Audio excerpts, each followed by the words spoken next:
Good afternoon. Welcome to Starboard Consulting's Powering Next Gen Utility Operations with Maximo. My name is Alex Duggan, and we are pleased to welcome you to today's webinar featuring IBM and Starboard Consulting. Just a quick note that members are in listen-only mode, but we encourage and welcome you to chat with us in the chat box. And yes, we will be following up with a copy of today's presentation after the session. At this time, I am so pleased to introduce Amy Tatum, Vice President and Technical Director of Starboard Consulting. Amy has over 25 years of experience as an engineer and a technology consultant and managed countless implementations of Maximo projects and really a specialty with utilities. Yes, Amy? Thanks, Alex. I appreciate you kicking things off for us today and welcome everybody. Thank you for joining us. As Alex mentioned, I'm with Starboard Consulting. We're an IBM business partner, a gold partner and implementer of Maximo.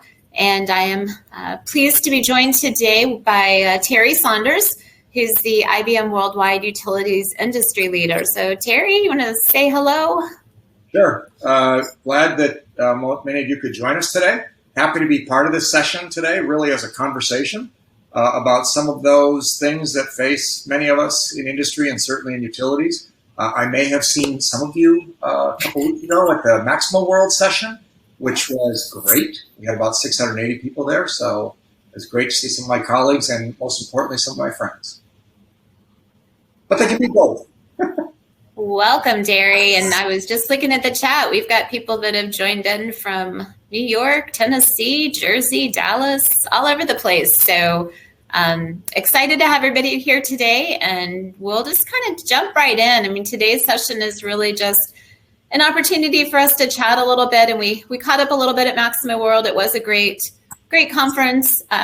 Talk a little bit about some of the things that are challenging utilities today, what you're seeing as the worldwide utilities leader from the IBM perspective, what we're seeing as implementers of Maximo and powering next-gen utilities with Maximo, looking forward to all of the new things that are coming out with the application suite and stuff. This first slide here, and our slides are really just kind of talking points to keep Terry and I on track because we'll tend to wander off in all kinds of crazy directions if you let us to our own vices. But this one made me think. We've been working with Hoosier Energy for over 14 years now. And when I was up in Indiana working with them on their initial Maximo application installation, I was driving into the plant site with one of the guys, and he made the comment. He's like, I've come to the conclusion that we're all the exact same company with a different sign in the front yard. And he was just sort of talking about all the utilities he'd been at and the different power plants that he'd been at and how there's just so many similarities that really the only thing that changes is the name. So I think we're seeing that a lot with the utilities that we work with, a lot of the same challenges, a lot of the same problems that people are running up against, different companies, different nuances, but similar challenges. So what do you see in these days as the challenges that are facing our utility companies that you're working with?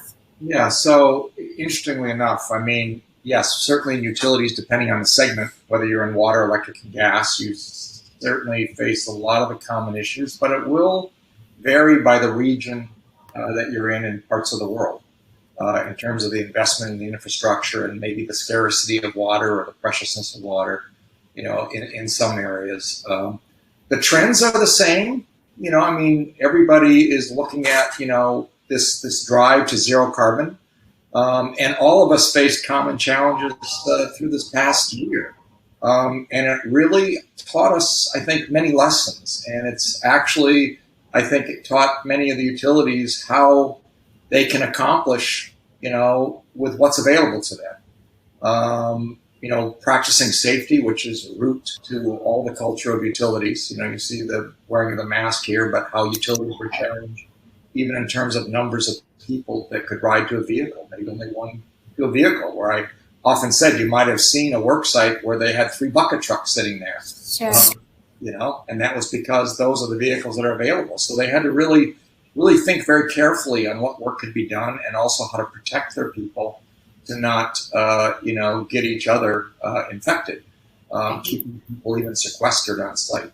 So there were a lot of changes that they faced that most of us working from home did not really see. I think we all understood, because we needed to, how to get things done without being in a face-to-face situation. And it was extremely effective.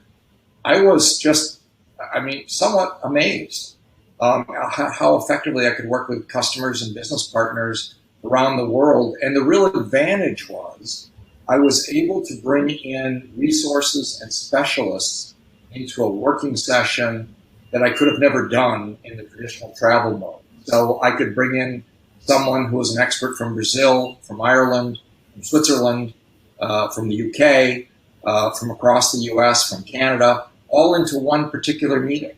And so when we were actually doing demonstrations, the chat, there were people manning the chat that obviously knew the details of what we were talking about and what we were demonstrating, that they could answer questions in real time and really allow a natural flow.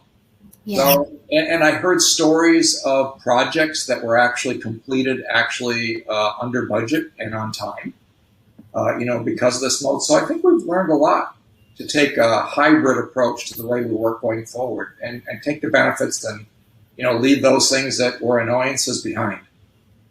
I would agree. I know some of the things that you kind of take for granted, we had some conversations with clients about scheduling and just the way they had to rework the crews, because it wasn't as simple as splitting up into two crews, that they had to work, long enough periods together and apart to handle quarantine issues and have time for, incubation periods and things like that. So scheduling was a bit of a challenge, but the remote piece did make a big difference. And as we retooled, we had already been in kind of a hybrid model. A lot of Starboard's consultants worked from home offices anyway. So moving to a completely remote model wasn't a huge switch for us.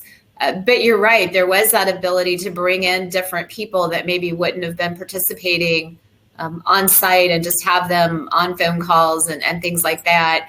And we did some implementations completely remote from start to finish. The kickoff meeting all the way through the go live and end user training was a complete remote effort, which I got to say, I miss being on site and being with people. There are some nuances of body language and tone of voice and things like that you don't always pick up if you don't see people in person or have cameras on, things like that. So it was definitely a challenge, but I think most everybody rose to the occasion. And you're right, there were some good advantages and some positive things that we can take out of it and go forward with.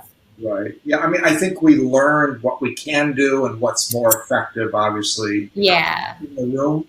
And the main thing for me, like you, I travel extensively, but I do work from my office in my home, which is a great work environment. So I'm set up for that. The difference is there are customers and business partners where if we weren't compelled to have to do this, would have said, what do you mean? You're not going to come and see me? Oh, yeah, absolutely. Whereas now it's kind of like, what do you mean? You got to come and see me? Yeah. I'm just using the extreme example. Sure.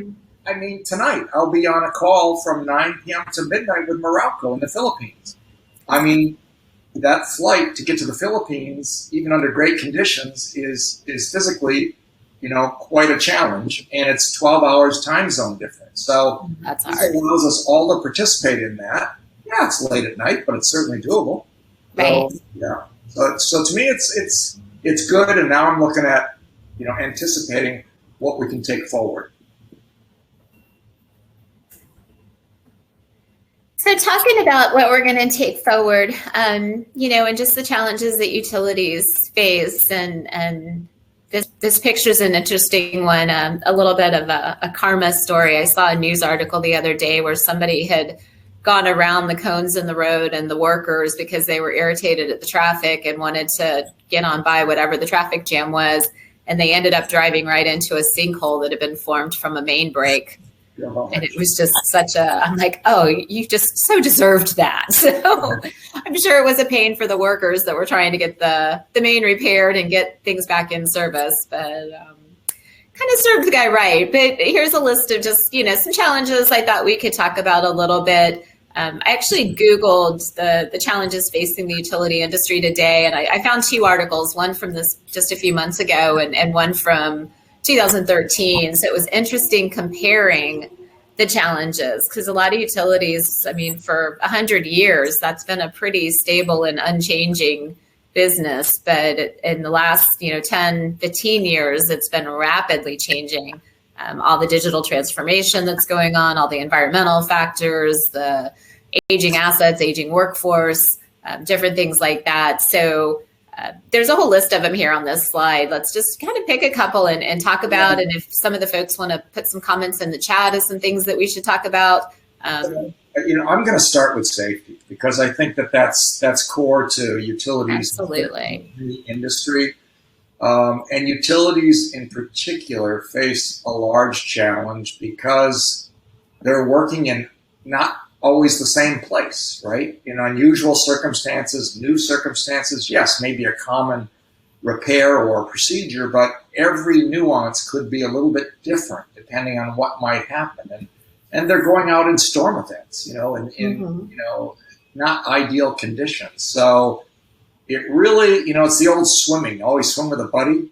I mean, it really is kind of important to have more than one set of eyes looking at any kind of situation and kind of put that out in the forefront. And it's kind of like, the old, you see something, say something.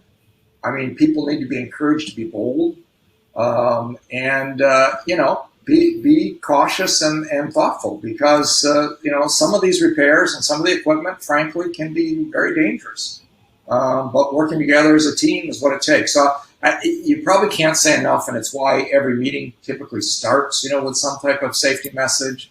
In our own course, I make sure I drink water. I move around during the day, but I see so many people, even just anytime they're working on things, where they take shortcuts. And I will say something, even as a neighbor or someone like that. It's really not safe to be on that ladder, or shouldn't you be having some protection on your eyes? So it takes everybody to point that out. And it takes good systems, right, to kind of have the checklists and the things that we should be looking at to make sure we have a safe work environment and we don't have any injuries. So that's pretty critical. So with safety, you're absolutely right. Not ever enough emphasis on that, and I scuba dive, and always go with your dive buddy and things like that. I know with the Maximo application suite, there's some things coming out with that are, I think, improvements to safety. Maximo's had some safety related stuff in it, even in the core product for a long, long time. But we're seeing a lot of traction with the HSE module these days, so more emphasis there. How are you seeing the convergence of some of a lot of our utility companies have entire safety departments? It's that important. There's a whole team of people whose sole job focus is to ensure the safety of workers. How are you seeing the convergence of those folks who maybe haven't traditionally been Maximo users coming into the Maximo footprint? Yeah, I think, actually utilities are a good example, because the HSE set of applications actually came out of the oil and gas industry. Mm-hmm. Obviously, face some critical situations and need to be, proceeding very safely. And it was interesting because what happened is that we saw utilities purchasing oil and gas. Yeah. And it was actually the customers that reached out and saw the capabilities for their work environment, which later then we configured it more broadly and called it HSE. But, the fact of having applications consolidated together, I mean, it's always, people, process, and systems, right? Right. But when your systems talk to each other and they're transparent and they're interrelated to activities, it improves the chances of success. So I think that's where most companies have reached out. If Maximo is their platform and it's what the people are used to, and we're continuing to strive to make that easier and easier and more, intuitive, the more that's part of the actual workflow and part native to the applications, it just means it's more likely to be embraced and consumed. So it's pretty much a natural fit and a very good fit. But with that, is this issue of the transitioning workforce. And I certainly see that everywhere I go.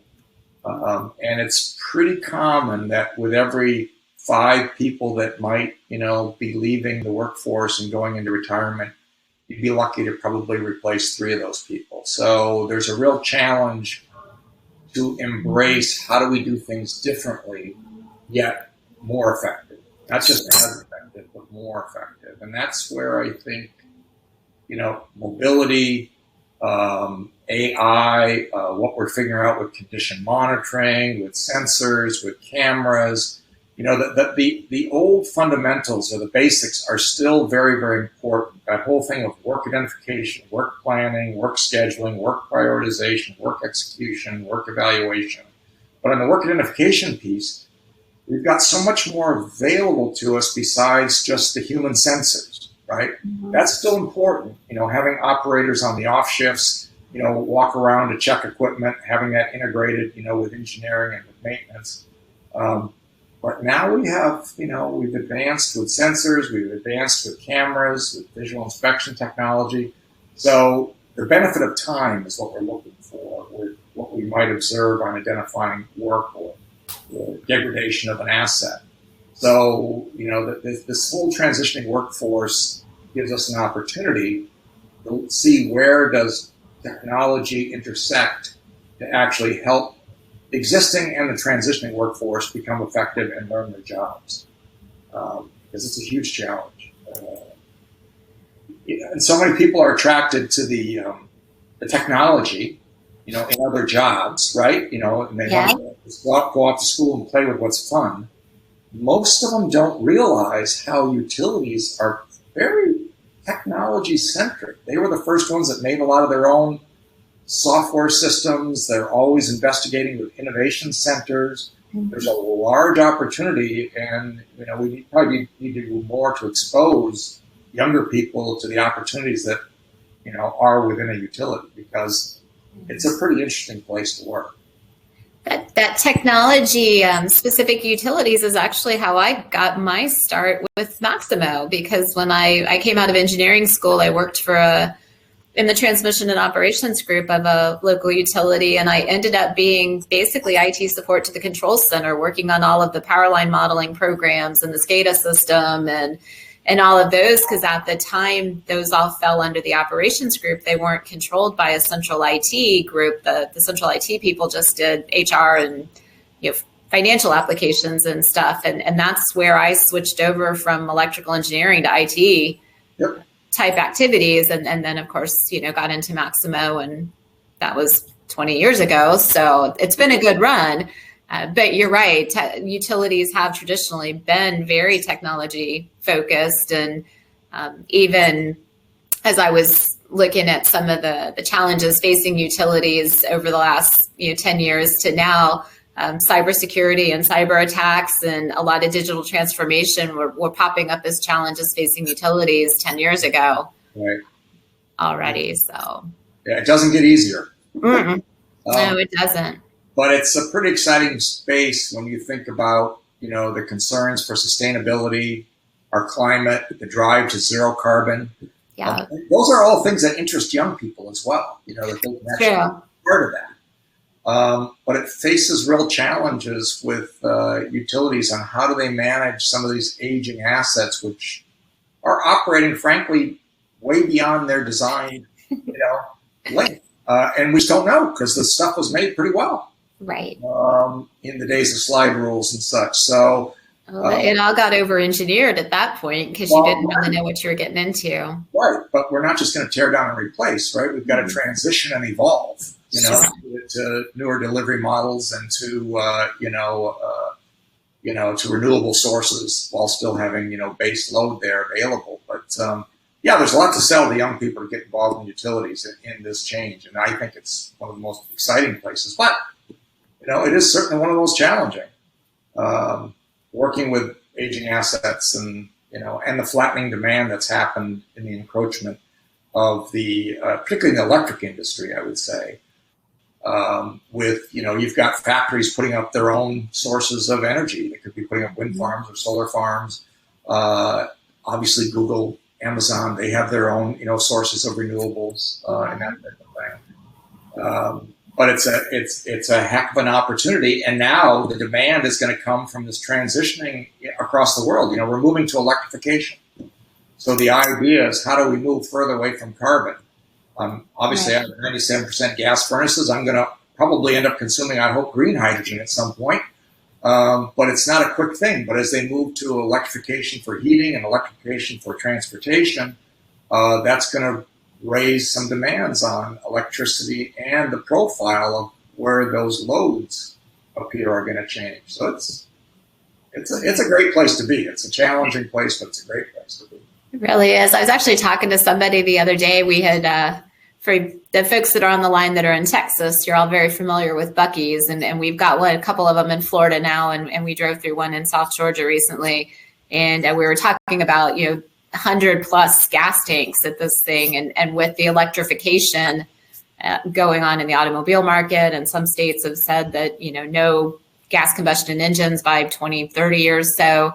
What does that mean for people like that, and how gas stations will become a thing of the past and become electric charging stations? And what do you do to entertain people for an hour while they get their car recharged if they're on a road trip, and different things like that. So there's just so many other factors to consider there. But you're right, electrification is coming, and it's something that the utilities, especially the electric ones, are having to deal with. So let's move on a little bit and kind of start, we've covered a lot of the challenges. So let's talk a little bit about what it's going to take to succeed going forward. And Alex, before we do that, can we jump in and do our poll real quick and just see what folks are up to these days?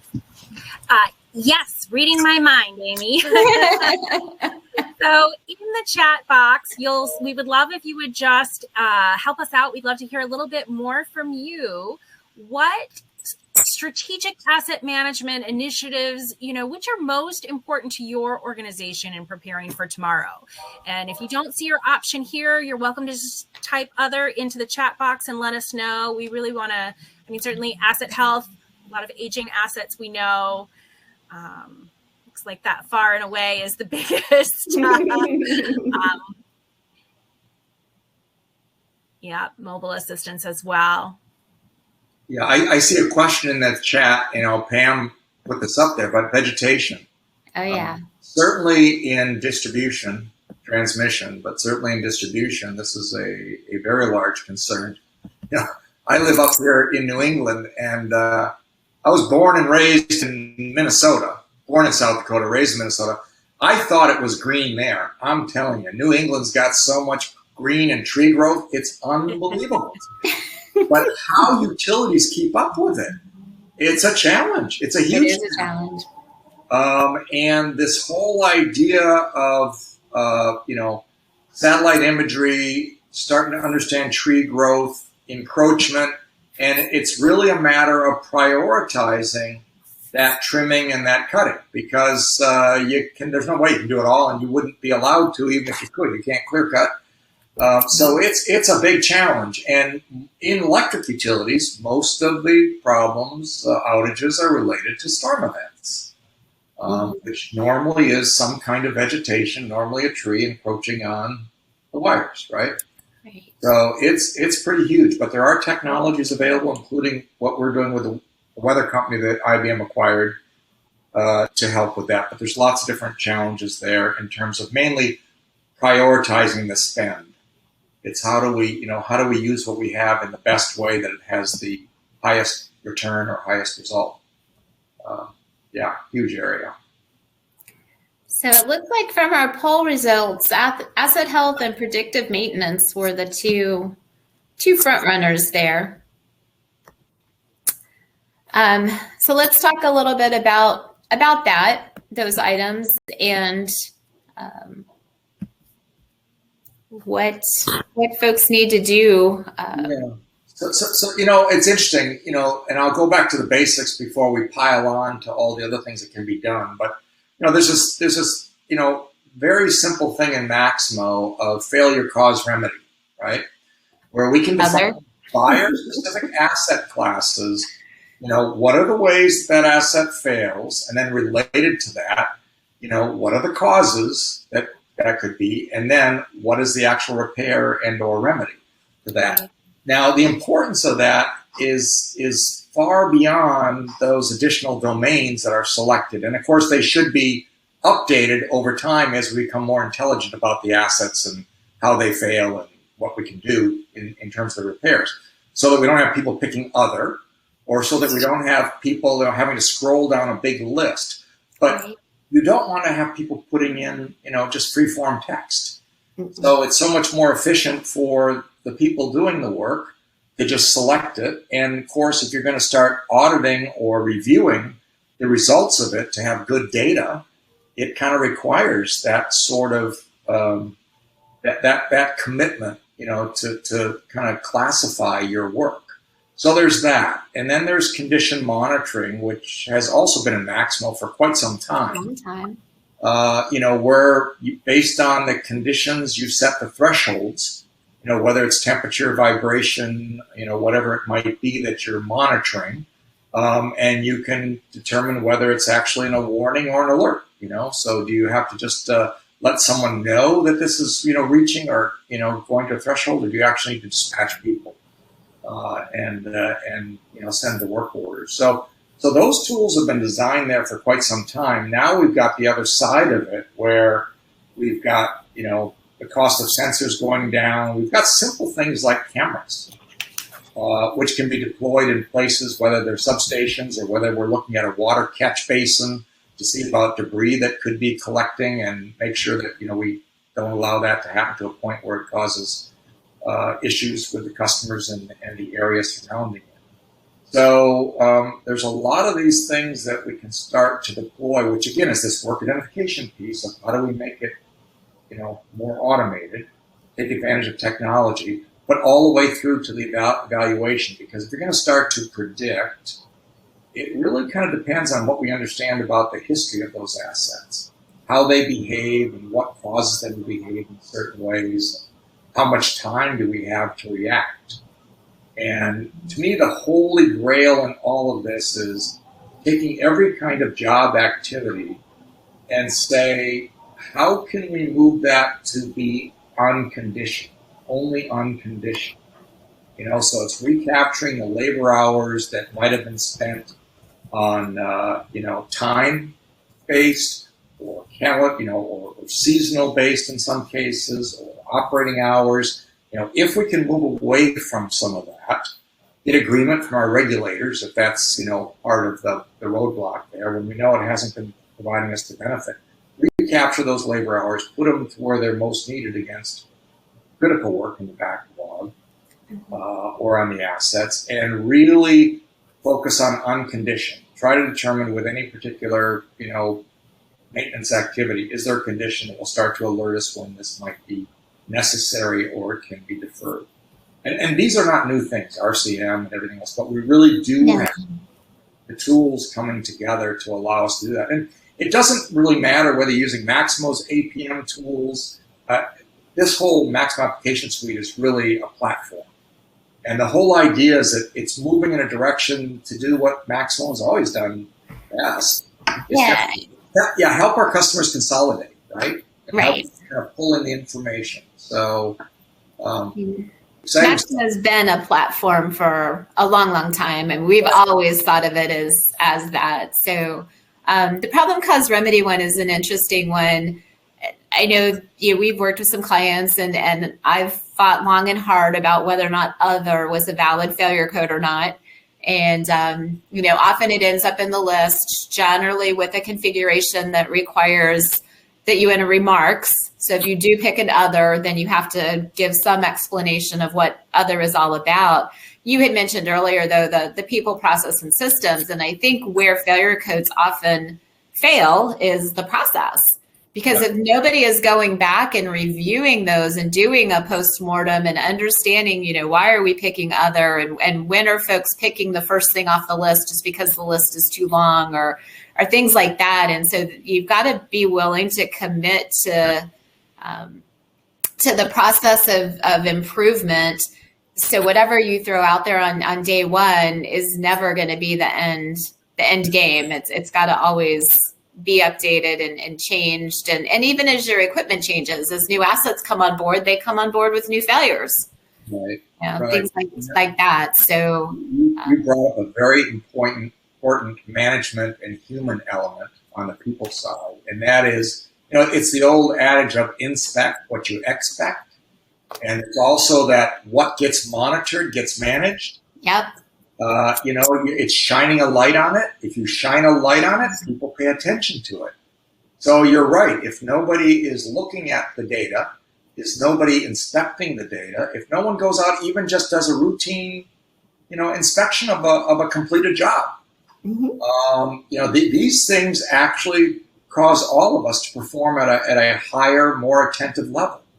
And so that's an important people step of, if you want things to improve, then you have to put the focus on those human aspects that will drive behavior. Like I said, start inspecting some of the work, start giving feedback. Very, very important. Yeah, which leads to data quality. Yeah, this is a big one. I mean, data quality has always been an issue, but right now there is such an onslaught of data. You've often talked about the sensors on your endpoints there, and there's so many streams of information that are coming at us, both from drones, from cameras, from sensors, devices, people, customers.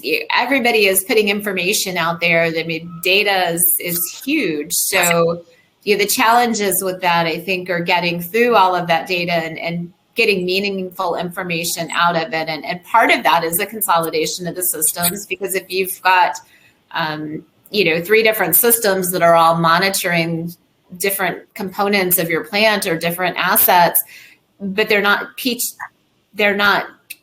speaking the same language, then it's hard to get anything meaningful out of that data. And I know we've done a lot of work with NIPA, and Len Caputo just posted, treat your data as an asset.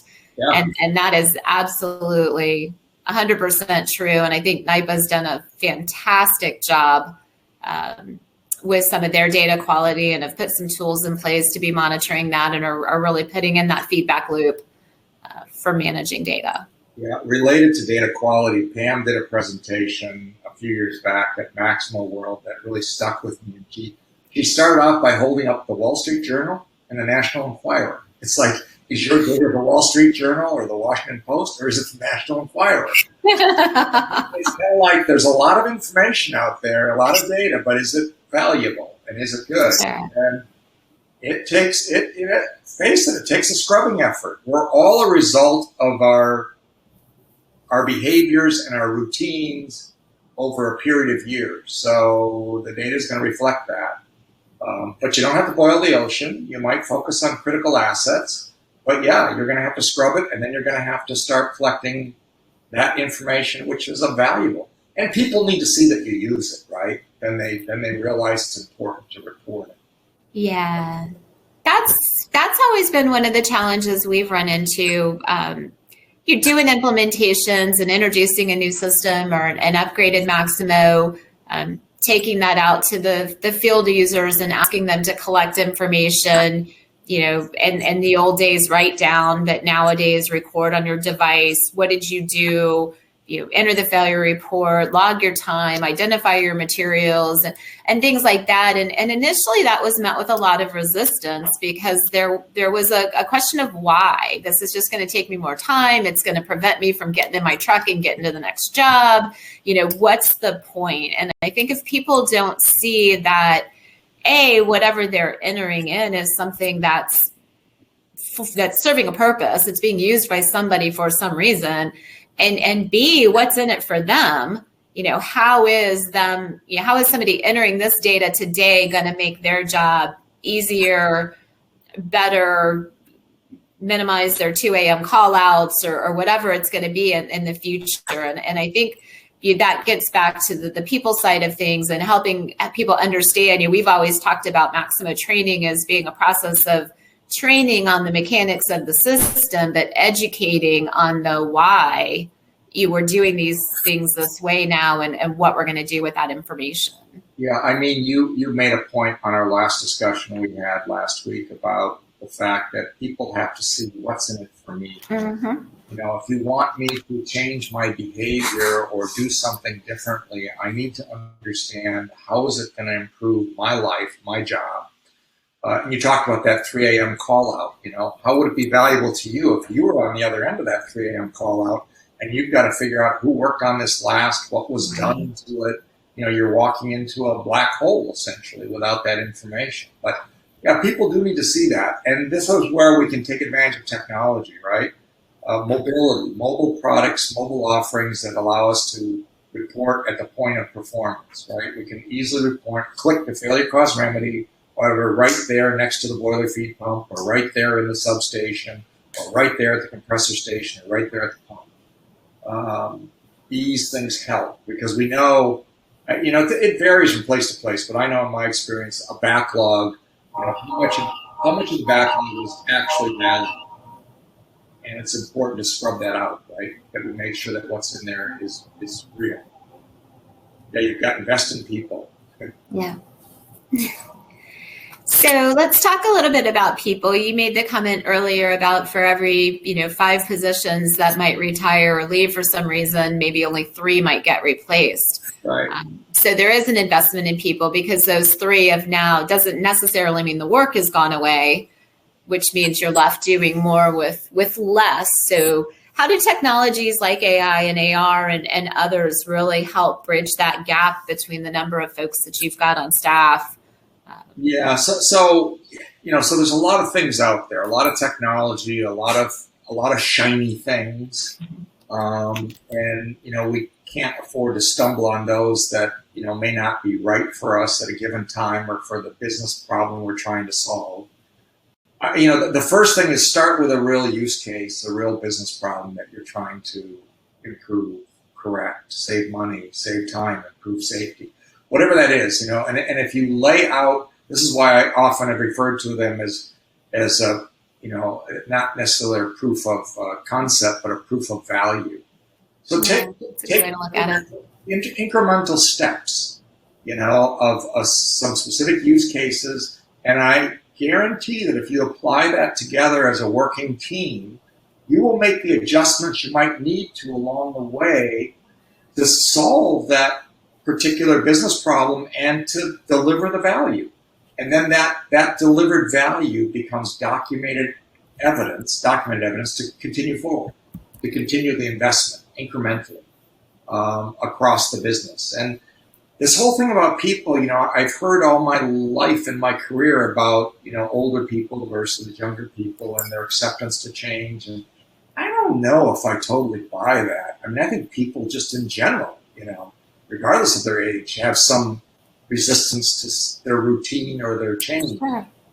And I think we kind of underestimate our ability of people to change or to step up. I think the steps missing is like what you talked about in terms of, what's in it for me. I've made the statement before with the advancing technology of AI and AR, and that is, get people comfortable with talking to machines. We do it already. We do it with, now my Alexa's probably going to go off in the background here. We do it with our phones, with different devices. We have to kind of see how that works. Those of you that might have been at Maximo World or they've heard about Spot the Dog, which is a book by Boston Dynamics. Again, you've got to put people and technology kind of together to actually advance the technology to what really delivers the kind of result that we want. But we're going to have to experience it firsthand, right? Yeah, I think, people don't like change, and it's not that they don't want to change. There's always a fear of change and, what's going to be different and how's it going to impact and is it going to be good or bad or things like that. So I think introducing people as partners to the technology and not as technology as a replacement of the people is really important. I love the concept of the proof of value. We've often recommended proof of concept, or a lot of times we'll call them pilots, because when you look at a system like Maximo or you look at some of the challenges facing a client, sometimes they're huge. The list is long. It's kind of like my list of projects around the house. If I look at the whole list, I'm just going to get overwhelmed because it's never going to end. But if you can find little pieces that you can attack and implement and fix, then each one becomes another brick in the wall to build whatever that new state will be. And I think that's important. And it also makes it more manageable from an investment perspective, from a timing perspective, from a change management perspective.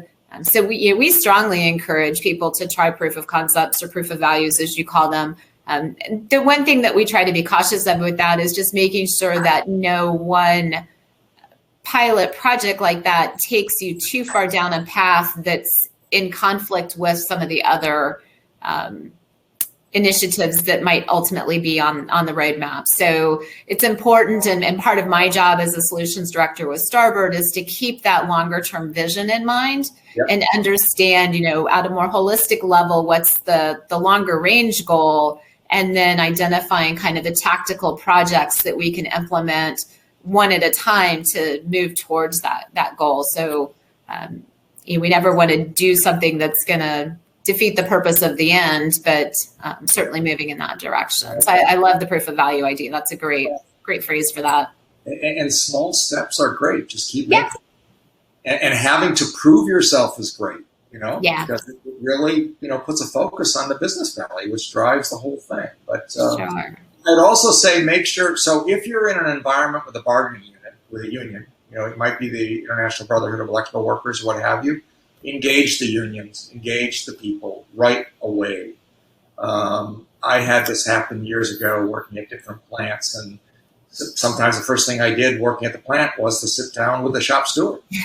I wanted them to know what we were up to and what we were doing. They've got to be part of the team, and just kind of see that you have common objectives that you're trying to reach. And if the company succeeds, the utility succeeds, we all succeed. But we've got to kind of all see that grand plan. Absolutely. Communication. Yeah. We do that a lot. One of our first project phases is what we call discover. And it's essentially just that. It's sitting down and talking to people one-on-one or in small groups and discovering what are their pain points, what are their challenges, what motivates them, what are they looking for, what do they define as success on a project, things like that. So I definitely agree. Engaging the bargaining units is an important piece of that, to let them know that you're not out to upset their world in any way, but to make it better. Yeah, and most people really want to, have a successful day. I mean, to walk away at the end of the day feeling like they've accomplished things, got things done. So any way that we can help demonstrate that we can do this more effectively in the end, we all walk away with a better day, looking forward to the next day. So I'm going to jump through a couple of these other slides and see what some of our other topics were that we were going to chat about. Consolidate Systems. This is a heritage of Maximo, and you'll hear anything from a dozen to hundreds sometimes that companies end up consolidating, because the different systems and applications that grow in a company happen over a long period of time. And they originally start because of a regulation or some particular business need that came along. But sometimes it just continues to get being done without being challenged, right? Or a simpler way to do it. Not only that, but of course it doesn't have the visibility. So always, if you can look to opportunities to consolidate, it's easier for people, and it's just a better way to work. But that's to me kind of a sweet spot of what people achieve with Maximo. And again, how can you make it simple? How can you make this just be a field somewhere on the asset, as opposed to it was a whole application that we used to fill out, and now I can do the report that I needed to do in the first place. This is also becoming important, I'm going to say, as companies consolidate. So you've got acquisitions that are occurring. You've got sell-offs occurring. I just heard maybe the SEG is selling off the fossil portfolio generation, but keeping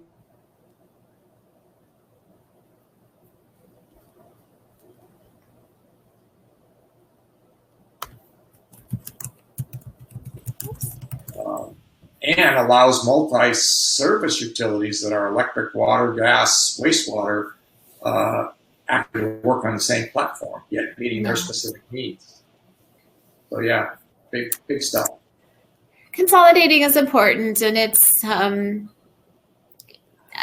kind of ties in with the next slide, which I know is removing redundancies.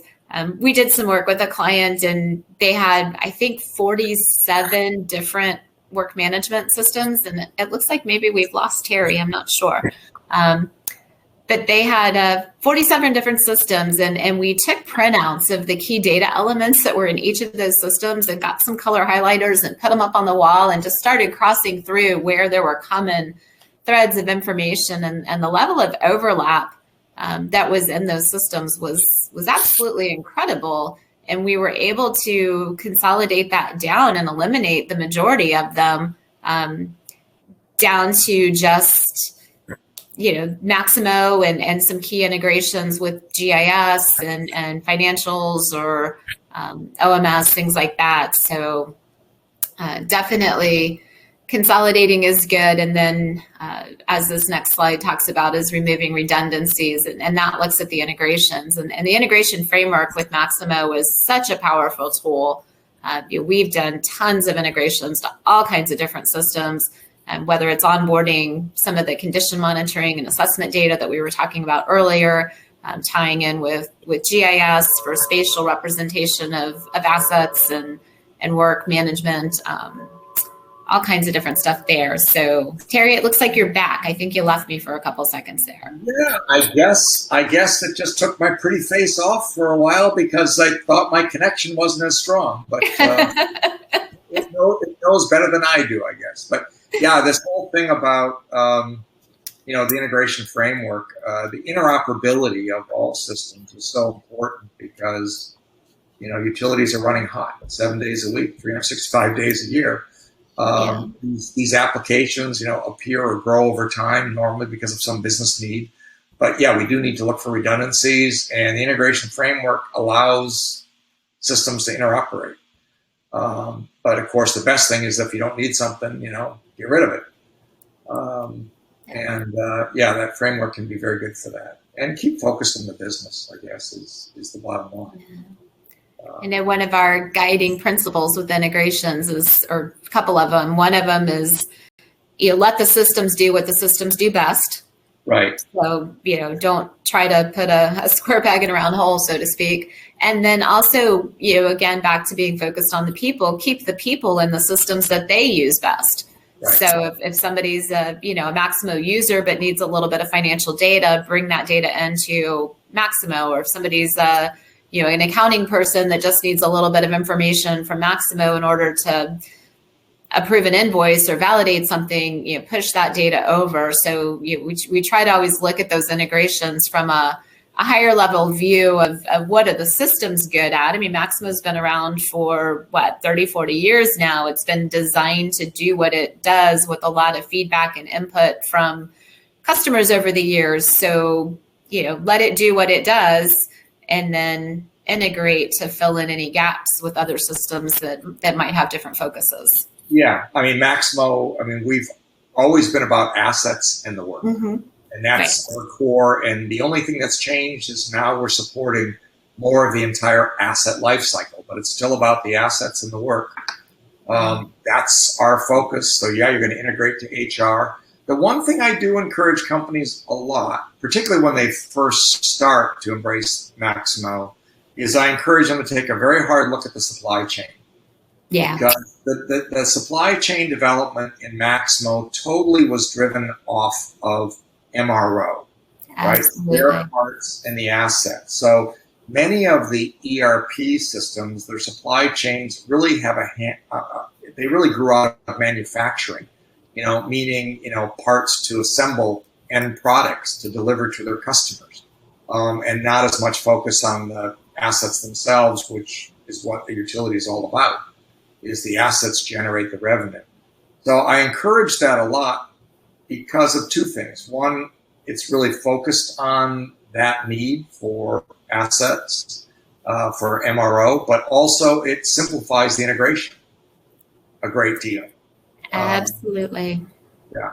So it makes I cannot agree with you more on that one. And we have seen all too many times where, and a lot of times it's which system came first. If the financial system was already in place and inventory got put there, it's a hard sell sometimes to pull that out.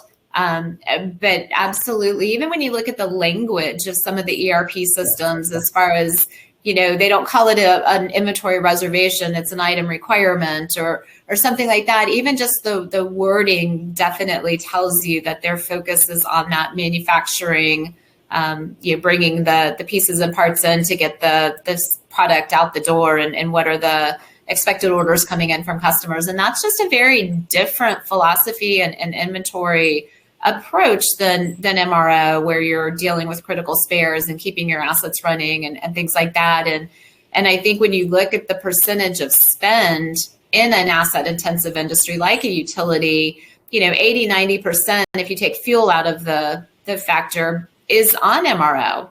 So it's a much less impact to have the folks that are buying office supplies use Maximo for that than it is to have everybody that's, buying materials for asset management purposes in a system that's really not designed for that effort. And it may not only improve your efficiency, but it might actually reduce some of your costs. I mean, sure. We never charged additional for the supply chain capabilities. Now, it's true, it might drive additional users. So I guess you could say that drives incremental revenue for IBM Maximo. But it really has never been about that. It's just been about the fact that you couldn't really decouple them. You can't do work without knowing what your spare parts are, what your replacement equipment is, and what tools you need to use. So it just is integral to the whole process. What's very interesting, what's happening, and of course, COVID has, driven a need to be more resilient. It's certainly driven a need to reconsider cloud applications, hybrid applications, all of this. Interestingly enough, we formed a partnership with Workday. And the reason that's come about is because of our customers, actually. Our customers, we found many of them moved to Workday, and Maximo then is the work, the assets, but also the supply chain. Because Workday is primarily finance and HR. So together, they work quite well together. And seeing a trend, actually, in utilities, where we've seen quite a number move to the cloud and to Workday as an option, and then with Maximo. But again, like I said, I say it because it actually removed redundancies is what caused me to bring that up, because it's already there. Right. But I realize the political challenges sometimes with the ERP system. So you just need to do your homework and see if it's a good fit for you. But it's a matter of streamlining. Yeah. All right, so we're winding down on our time. Let's talk a little bit about just the journey of embracing new technologies and moving forward from here. We've talked about a lot of these things already this afternoon, just kind of going through the conversation we've had. But anything that we haven't talked about you want to point out from this? Well, so I want to provide my perspective. So this is really a view of the Maximo applications. And the reason why I'm such a proponent, I guess, is because I've always been someone that looks at the entire asset life cycle. And we've invested a great deal going back 6-7 years in some of these technologies that they came out with different names. There was IFE, then there was, APM for E&U, and, different names, and MAHI. We've had all these things that we've worked on over a long period of time.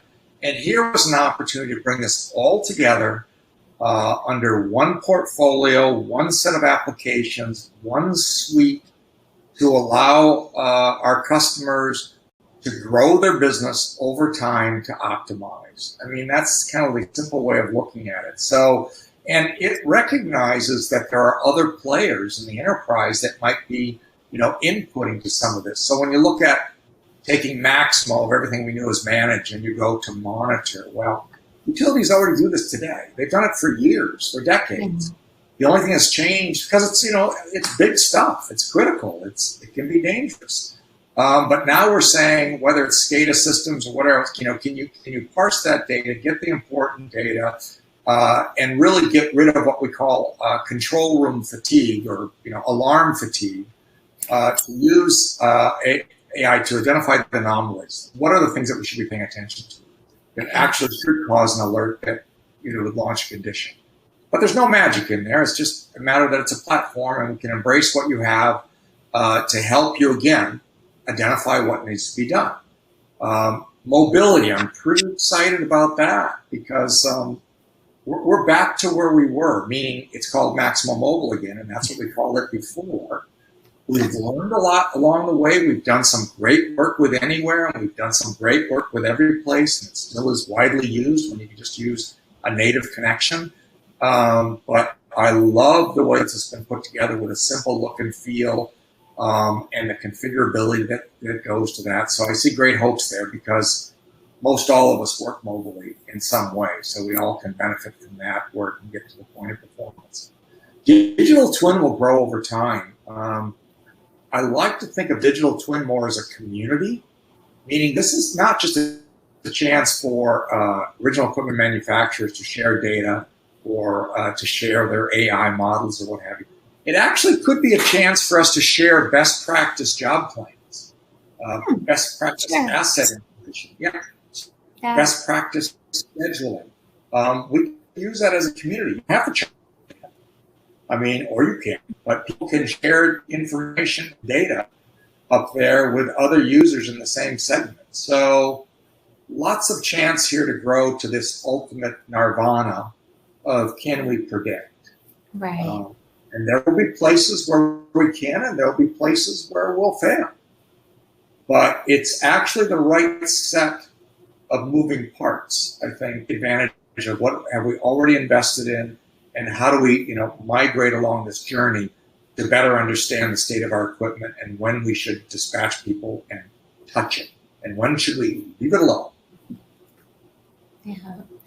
So along the community, I love that idea of thinking of the digital twin as a community, and definitely it should be about more than sharing, sharing job plans, sharing other discoveries, and things like that. So along those lines, there's a Maximo community, and hopefully everybody that's on this line is involved in that. But the Maximo Utility Working Group, I think personally, is the best Maximo community out there. It's been around for a long time. It's got a lot of members in it. And one of the things that's always been refreshing about that community is how open they are to sharing. So even if you're just getting started on failure codes, or you're getting started on job plan development, or wanting to kind of know how other groups are using Maximo for certain use cases, that community is a great place to network and share those kinds of things. And then as a subset to the Maximo Utility Working Group, to the MUG, there's a newer group that's the mobile user group for Maximo, the MUGM, and then there's also a supply chain group. So those are just areas for folks to be involved and work with others, and kind of know, what is everybody else up to, what challenges are they facing, and how are they overcoming them. Yeah, we learn from each other is the bottom line. Absolutely. And that's just a sharing organization, and always be open to learn. The other thing that's happened with the MUG is that they're reaching out more to not just utilities, but they realize with some things we can learn from each other from related industries. So we're starting to branch out and encourage others. And with the virtual one that's coming up, you can be a utility, but you don't have to be. Join in, participate, and add to the value. Absolutely. All right. Well, it's 3:00. This hour has gone by fast. So, Terry, thanks again for joining me. It's been fun to chat with you. Always is. And to everybody that's on the line, thank you for joining us. If there's any follow-up questions, feel free to reach back out to us at Starboard Consulting. We'll be happy to get answers, get you demos, whatever you might need to power your utility to the next level with Maximo. So thanks, everyone. We appreciate your time today. Thank you very much.